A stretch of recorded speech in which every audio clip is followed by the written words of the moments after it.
Au XIe siècle, la diffusion et l'adoption du christianisme en tant que religion officielle de l'Empire romain fait désormais des juifs une minorité. Au VIe siècle, le pape Grégoire Ier instaure une tolérance envers les juifs, qui constitue le peuple témoin des temps antérieurs selon lui. Un siècle plus tard, les conquêtes arabes font passer Jérusalem sous la domination des califes.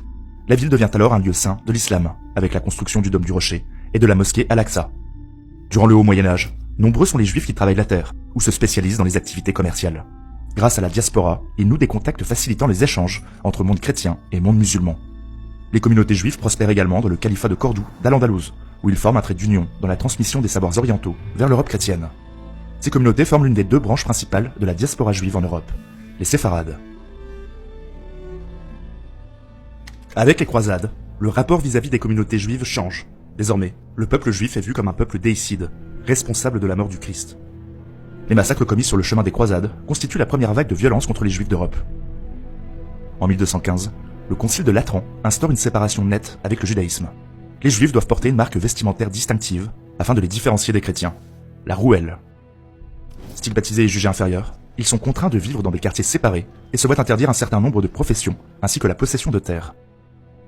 Entre le XIe et le XVe siècle, les expulsions et les confiscations de biens se multiplient. Les persécutions redoublent au XIVe siècle.